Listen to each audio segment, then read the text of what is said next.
एक कहावत रही है कि नवाबी भले ही घटे लेकिन परमाणु बम ना फटे। आपने गौर किया होगा कि एटॉमिक हमलों की बात आते ही अक्रॉस द वर्ल्ड टेंशन बहुत ज़्यादा बढ़ जाती है। पिछले कुछ दिनों में जैसा कि रशिया और यूक्रेन के बीच भी हुआ था, नागासाकी और हिरोशिमा में हुए हमलों की तस्वीरें भी आपका दिल दहला देती होंगी। लेकिन क्यूरियोसिटी का उठना जाहिर है कि आखिर ये छोटा सा दिखने वाला बम इतना ज़्यादा पावरफुल कैसे है। तो स्वागत है ईविल क्लासमेट के आज के एपिसोड में, और आज हम समझने वाले हैं कि ये छोटा सा बम इतना ज़्यादा पावरफुल कैसे है और कैसे काम करता है। दोस्तों, एटॉमिक बम की प्रोसेस साधारण बम से बहुत ज़्यादा डिफरेंट नहीं होती है। आपने देखा होगा दिवाली में यूज़ किए जाने वाले बॉम्ब्स का जो एक्सप्लोजिव होता है, जो बारूद होता है, उसको बहुत टाइटली करके बांधा जाता है और फिर बाहर से बत्ती से कनेक्ट किया जाता है। बहुत टाइट बंधे होने के कारण उनके मॉलिक्यूल्स बहुत ज़्यादा पास होते हैं, और जब एक मॉलिक्यूल में आग पकड़ती है तो उसी समय सभी मॉलिक्यूल एक साथ आग पकड़ लेते हैं और धमाके के साथ ब्लास्ट होता है। यहाँ पे अंतर आता है बारूद का। एटॉमिक बॉम्ब्स में यूज़ होने वाला बारूद साधारण बारूद न होकर के रेडियो एक्टिव एलिमेंट्स होते हैं, जैसे कि यूरेनियम या फिर प्लूटोनियम या फिर दूसरे रेडियो एक्टिव एलिमेंट्स। अब क्वेश्चन ये आएगा कि ये रेडियो एक्टिविटी क्या होती है, ये रेडियो एक्टिव एलिमेंट्स आखिर है क्या। अगर ये चीज़ हम समझ लें तो हम पूरा कॉन्सेप्ट समझ जाएंगे कि आखिर ये एटॉमिक बॉम्ब इतना खतरनाक क्यों है। दोस्तों, एटॉमिक बम की थियरी को बेहतर समझने के लिए दो कॉन्सेप्ट्स बिल्कुल क्लियर होना ज़रूरी हैं। पहला है रेडिएशन और दूसरा है रेडियो एक्टिविटी। अगर सच में बताऊं तो रेडिएशन और रेडियो एक्टिविटी ही दो रीज़न हैं जिनकी वजह से एटॉमिक बम इतना ज़्यादा पावरफुल है।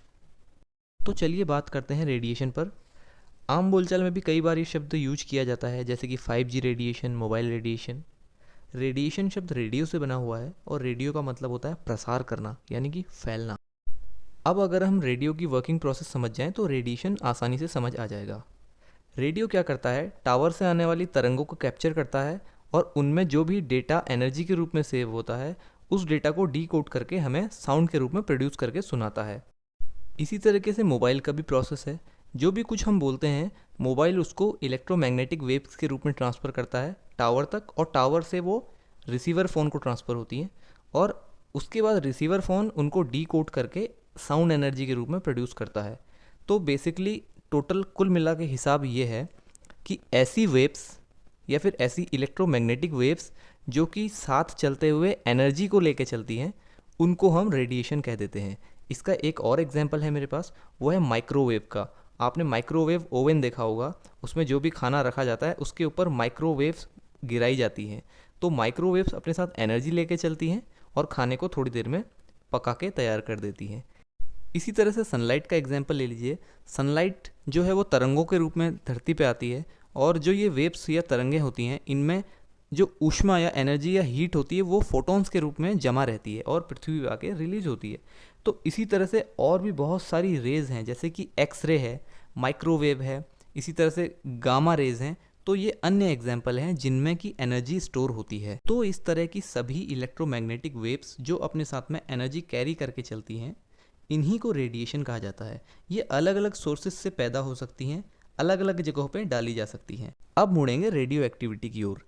अगर गौर करें किसी भी एटम के स्ट्रक्चर पे, तो सेंटर में नाभिक होता है जिसे न्यूक्लियस कहते हैं, और इसमें दो कण होते हैं जिन्हें प्रोटॉन और न्यूट्रॉन कहा जाता है, और जो इलेक्ट्रॉन होता है जो कि तीसरा फंडामेंटल है एटम का, वो इनके चारों ओर चक्कर लगाता है। समस्या यहाँ से शुरू होती है जब नेचर में कुछ ऐसे एलिमेंट्स पाए जाते हैं जिनके एटम के न्यूक्लियस से हमेशा कुछ रेडिएशंस निकलते रहते हैं, जिसका मतलब है कि कुछ ऐसी रेज निकलती हैं जो बहुत ज़्यादा अमाउंट में एनर्जी कैरी करके चलती हैं और बहुत ज़्यादा हार्मफुल होती हैं। तो इस एक्टिविटी को, जिसमें कि न्यूक्लियस से कुछ तरंगें निकलती हैं, हार्मफुल तरंगें निकलती हैं, इसी एक्टिविटी को कहा जाता है रेडियो एक्टिविटी। इतनी ज़्यादा मात्रा में एनर्जी रहती है कि ये आपके मांस को भी आर पार चीर के जा सकती हैं, आपके मांस को गला सकती हैं, जला सकती हैं, आपके ऑर्गन्स को डिस्ट्रॉय कर सकती हैं। एक एग्जाम्पल है एक्सरे का। पहले आप समझ लीजिए कि नॉर्मल परछाई कैसे बनती है। किसी लाइट सोर्स के आगे कोई ऑब्जेक्ट रख देते हैं, और अगर लाइट उस ऑब्जेक्ट को क्रॉस नहीं कर पाती है तो उतने हिस्से की परछाई पीछे बनती है।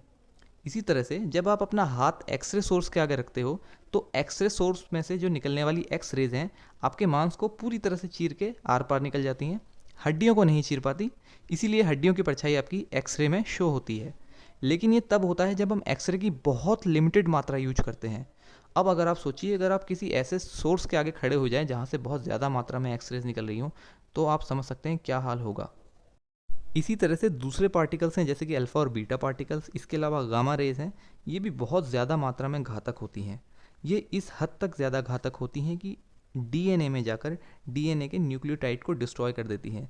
इसी की वजह से हमारा जेनेटिक ऑर्डर ख़राब हो जाता है। जो आने वाली जनरेशन है वो अंधी पैदा हो सकती है, अपंग पैदा हो सकती है। इसके साथ साथ वहाँ के पेड़ पौधों का जेनेटिक्स भी पूरी तरह ख़राब हो जाता है, फूड साइकिल ख़राब हो जाती है, जानवरों की जो साइकिल होती है वो तक ख़राब होती है। तो इस हद तक ये पोल्यूशन ख़राब होता है। तो इस तरह का रेडियो एक्टिव पोल्यूशन लगातार निकलता रहता है थोड़ा थोड़ा करके। अब एटॉमिक बम का मुख्य पर्पज़ यही है कि ये जो पोल्यूशन निकल रहा है ये थोड़ा थोड़ा करके ना निकले, बल्कि एक साथ एक ब्लास्ट के रूप में बहुत बड़ी मात्रा में निकले, जिससे कि ज़्यादा से ज़्यादा नुकसान पैदा करे। तो किया ये जाता है कि 92 यूरेनियम 235 वाले आइसोटॉप पे न्यूट्रॉन्स की बरसात की जाती है, जिससे कि इसका न्यूक्लियस अनस्टेबल होकर टूट जाता है, दो नए रेडियो एक्टिव एलिमेंट बनते हैं और तीन न्यूट्रॉन्स छूटते हैं। जो नए रेडियो एक्टिव एलिमेंट्स बनते हैं बेरियम और क्रिप्टॉन, ये फिर अपनी स्टेबिलिटी के लिए टूटते हैं और अल्फ़ा बीटा गामा अलग अलग तरह के रेडिएशन छोड़ते हैं। और जो तीन न्यूट्रॉन छूटे थे वो आगे जाके दूसरे वाले जो एटम्स हैं यूरेनियम 235 उन पर अटैक करते हैं, और इस तरह से ये पूरी चेन रिएक्शन चलती है। बड़ा न्यूक्लियस जब छोटे न्यूक्लियस में टूटता है तो बहुत ज़्यादा मात्रा में एनर्जी निकलती है। होता दरअसल ये है कि दो जो छोटे न्यूक्लियस बने हैं इनका टोटल मास बड़े न्यूक्लियस के बराबर आना चाहिए, लेकिन आता नहीं है, बल्कि बड़े से थोड़ा सा कम आता है। यहाँ पे जो मास में कमी हो जाती है उसके सी स्क्वायर के मल्टीपल में ही एनर्जी बाहर निकलती है। यानी कि आइंस्टाइन के अनुसार E is equal to M C square के फॉर्मूले के तहत यहाँ पे एनर्जी बाहर निकलती है। दोस्तों, अब इस पूरी थियोरी को हम लोग एटम बम के मॉडल में डालकर समझेंगे कि कैसे एटम बम फाइनली काम करता है। ये रहा लिटिल बॉय एटम बम, 1945 में यूएसए द्वारा जापान पे गिराया गया था। इसके मॉडल में समझिए, सबसे पीछे है डिटोनेटर, इसमें बारूद होता है, और इससे आगे जो ऑरेंज कलर का आप देख रहे हैं दो हिस्से हैं, ये यूरेनियम 235 के दो अलग अलग हिस्से हैं। इनको एक साथ नहीं रखा गया है क्योंकि हो सकता है रिएक्शन ऑटोमेटिक किसी वजह से चालू हो जाए। एक सर्टेन अमाउंट कम से कम रखना होता है, उससे कम रखेंगे तो ये रिएक्शन स्टार्ट नहीं होगी। इस बॉम्ब के सबसे आगे वाले एरिया में न्यूट्रॉन जनरेटर्स फिट किए जाते हैं जहाँ से न्यूट्रॉन्स की बरसात की जाती है। जैसे ही रिएक्शन स्टार्ट करनी होती है डिटोनेटर को ऑन किया जाता है, यहाँ से प्रेशर जनरेट होके जो पिछला हिस्सा है यूरेनियम का वो आगे वाले हिस्से में पूरा मैच हो जाता है। जैसे ही ये दोनों हिस्से मैच होते हैं न्यूट्रॉन जनरेटर्स एक्टिवेट हो जाते हैं, न्यूट्रॉन की बम्बार्टमेंट स्टार्ट हो जाती है और न्यूट्रॉन के अंदर जाने से यूरेनियम टूटना शुरू हो जाता है अपने बाई प्रोडक्ट्स में। इसके साथ साथ तरह तरह के रेडिएशंस निकलने शुरू हो जाते हैं और ये चेन रिएक्शन आगे बढ़ती ही जाती है, और ये टोटल रिएक्शन 1 सेकंड के 10वें हिस्से से भी कम समय में शुरू हो जाती है। हिरोशिमा का स्ट्रक्चर अगर देखें तो जो ब्लास्ट हुआ था वो 1.8 किलोमीटर्स के एरिया में पूरा फैला था। उसके बाद होने वाला जो फायर बॉल था वो लगभग 3.2 किलोमीटर्स के रेडियस में फैला था, जिसमें कि हैवी एक्सरे हीटेड रेज निकली थी, जिससे बहुत ज़्यादा नुकसान होता है, ऑक्सीजन पूरी सोख लेता है।